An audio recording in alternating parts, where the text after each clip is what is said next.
5 શબ્દો મારે આપને કહેવા. જ્યારે આ પ્રાર્થનાનો પ્રસંગ છે, મારી બેન દીકરીઓ, મારા જુવાન છોકરાઓ, આપણા જીવનમાં 5 શબ્દ બ્રહ્મનું ધ્યાન રાખ. ક્યારેય આપણા મુખમાંથી પાતકી શબ્દ ન નીકળવો જોઈએ.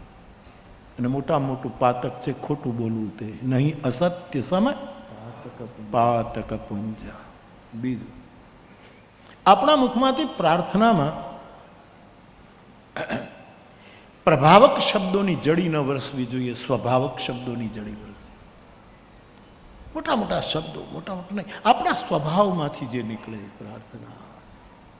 જેમ ગોમુખમાંથી ગંગા પ્રગટે, પછી જે આપણે એમાં છંદ પ્રબંધ ન હોય તોય ચાલશે સાહેબ, પણ આપણા હૃદયમાંથી જે નીકળે. શબ્દનો ત્રીજો ધર્મ છે, આપણો શબ્દ પ્રેરક હોવો જોઈએ કે મૂર્તિ હલી જાય, એને ડોલાવી દે. મૂર્તિ અમારી હલી, માં જાન પાર્વતીની મૂર્તિ, ખસી માલ મૂર્તિ, એવી પ્રેરક શબ્દાવલી રજૂ કરી જાનકીજીએ કે મૂર્તિ મુસ્કુરાઈ, મૂર્તિ બોલી, મૂર્તિ હલી, એણે પ્રસાદીની માળા આપી, એવું માનસમાં લખ્યું. ચોથો શબ્દ પવિત્ર હોવો જોઈએ, પાવક શબ્દ હોવો જોઈએ.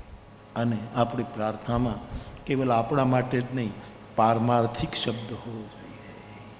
સર્વે ભવંતુ સુખિનઃ.